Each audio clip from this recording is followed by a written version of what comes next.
Ah, yes, Dhalam. You'll forgive an old man his wandering thoughts, but when one has catalogued the rise and fall of 17 empires, the birth of a pantheon, a war to cast out the old gods, and that rather unfortunate incident with the gelatinous tsunami in Crescita, well, the mind does tend to leap about like a caffeinated rabbit. But Dhalam, yes, we must speak of Dhalam. Where to begin? Not at the beginning, certainly. The beginning would require us to discuss the third concordance, the sundering of the— No, that's too far back. Start closer. Start with the sand. The great southern desert was once called something else. I have it written down somewhere.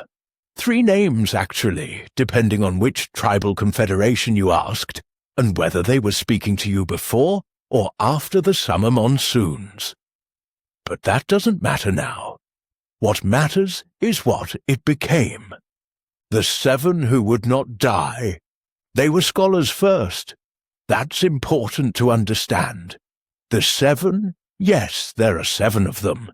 And before you ask, no, they did not plan that, for symbolic reasons. It was simply coincidence, and they're as irritated by the narrative convenience as you are. Were colleagues, peers.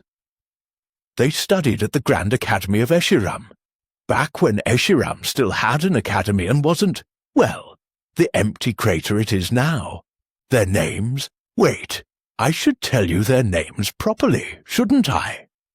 Names have power after all, particularly when those names have been carved into so many tombstones. Azrath the Patient, who dwells in the northern reaches where the sand meets the scrubland. He does not rush. He has eternity, and his legions move like the tide. Slow, inevitable, drowning. His territory is the smallest, but it is the most fortified. 7 walls of bone. I've seen the maps. Well, I've seen the maps people drew before they failed to return from seeing the walls themselves. Kalima the architect, who rules the great city of Zur-Khazad. Of all the 7, she alone maintains what one might generously call civilization. The living still walk her streets.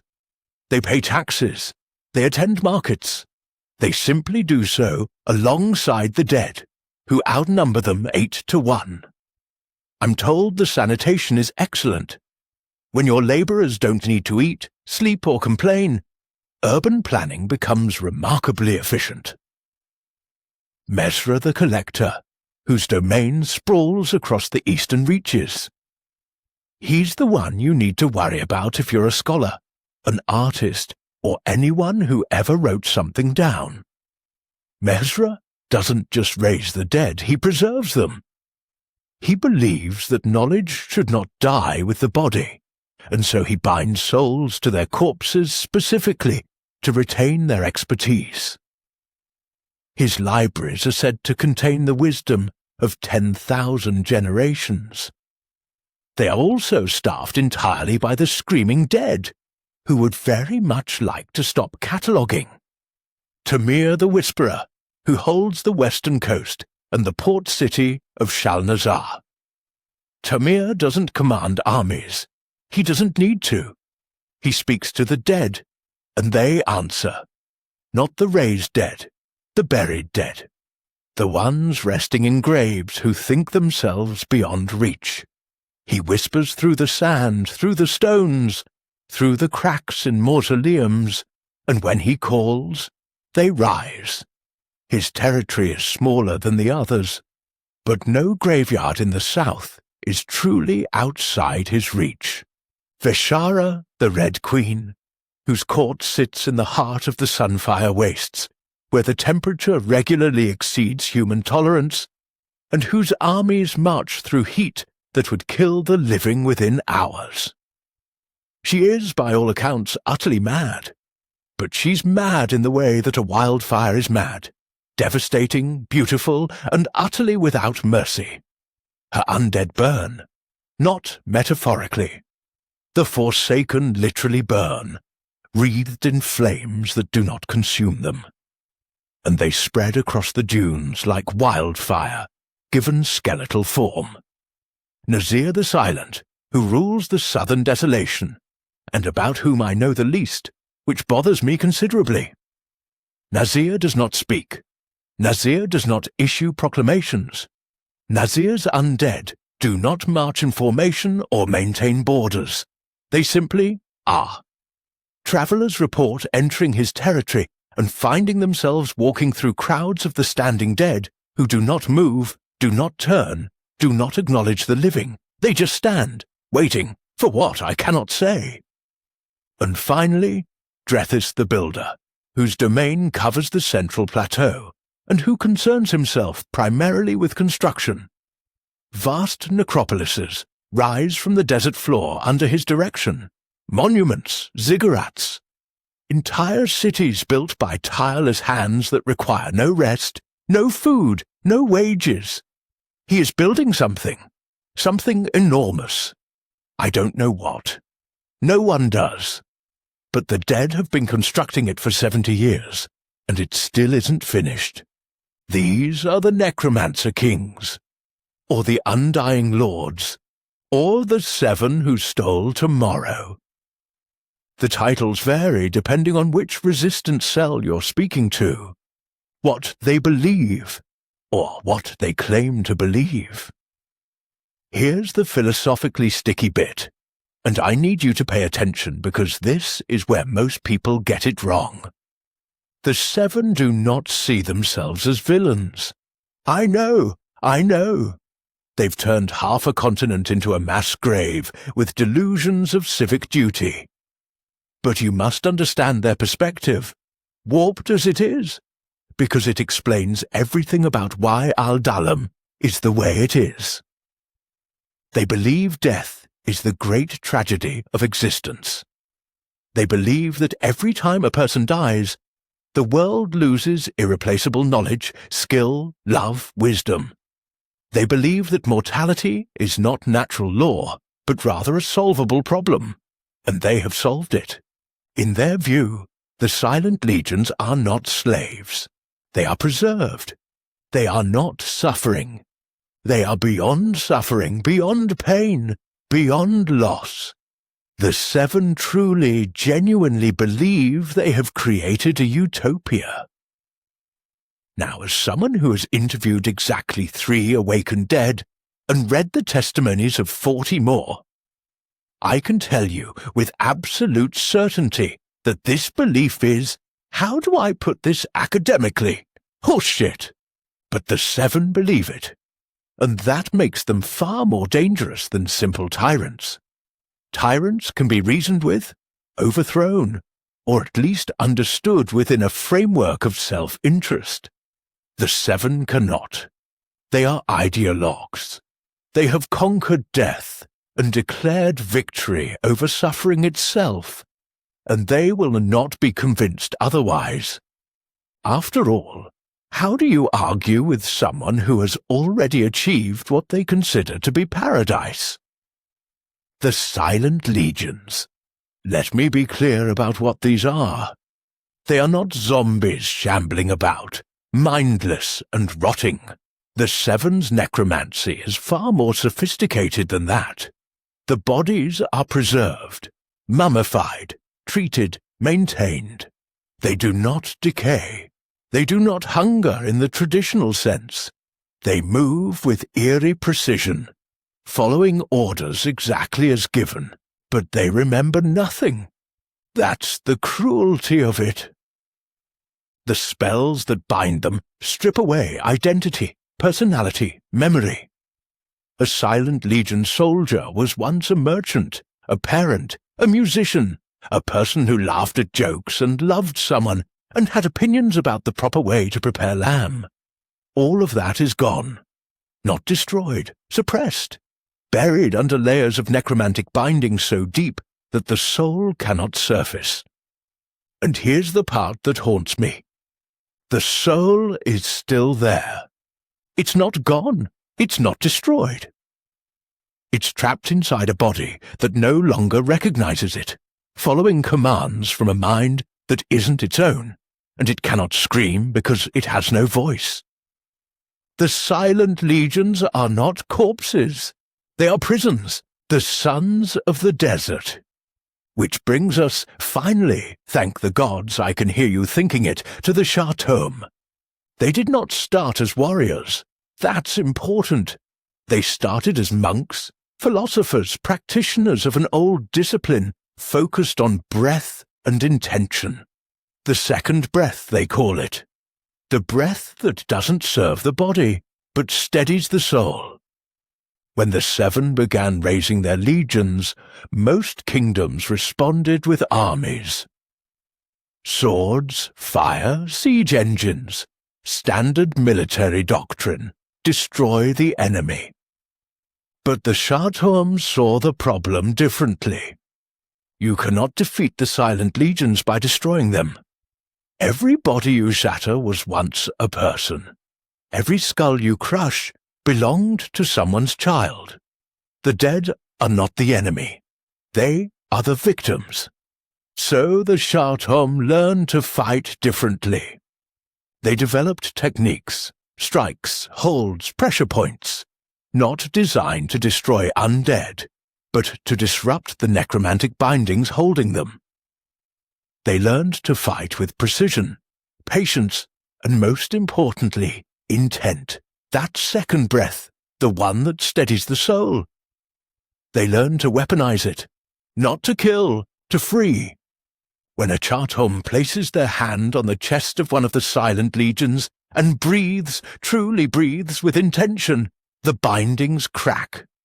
The suppressed soul surfaces, the memories return, and the dead remember who they were. The breath of remembrance. I've seen this spell performed exactly once. I was in the border city of Koldur, documenting the refugee situation, when a Shartome strike team intercepted a supply caravan guarded by 12 Silent Legion soldiers. The fight lasted less than 3 minutes. The Shartome didn't kill a single one. Instead, they subdued them, carefully, precisely. And then their leader, a woman whose name I didn't catch, approached the first soldier. She placed her hand on his sternum. She breathed. I don't have better words for what I witnessed. She didn't chant. She didn't gesture dramatically. She simply breathed. But it was a breath with weight to it. Intention. The air itself seemed to thicken. The soldier stopped moving. For a moment, nothing happened. Then he gasped.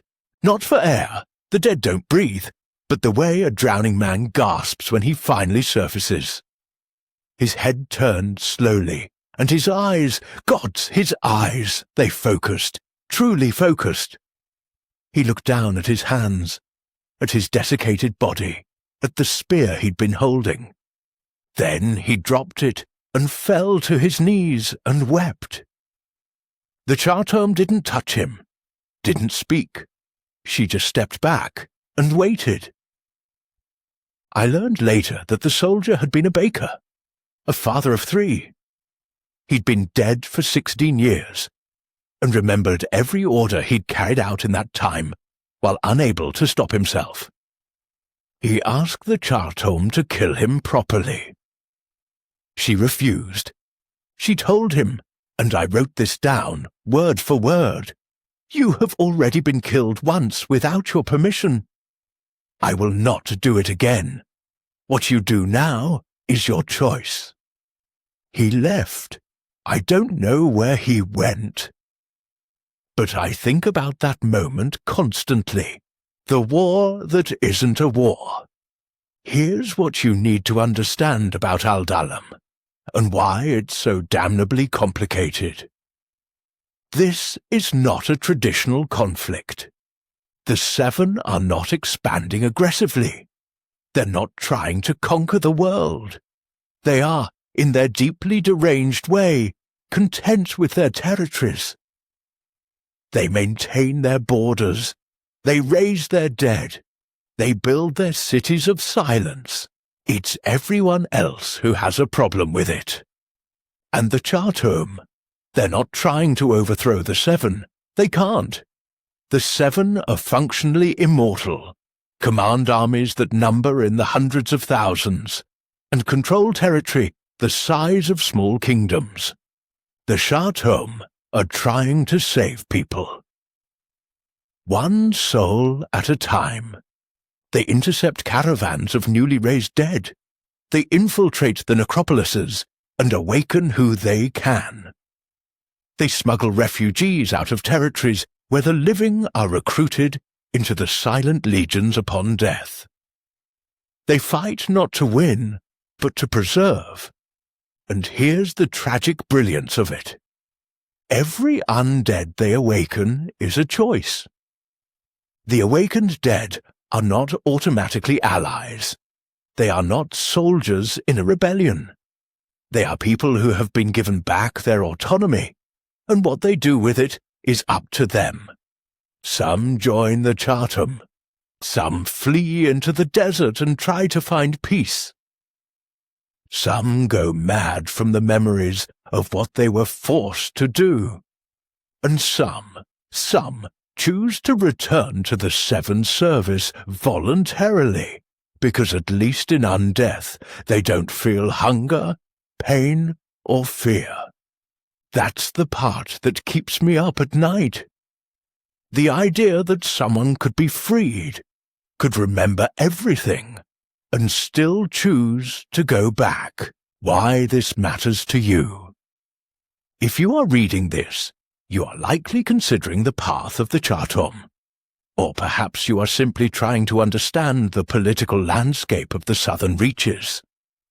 Let me be direct. Dhalam is not an adventure location. It is not a dungeon to raid or a villain to defeat. It is a tragedy in progress, and if you go there, you will not fix it. You will at best save a handful of people. You will witness horrors. You will be forced to make choices that have no good answers.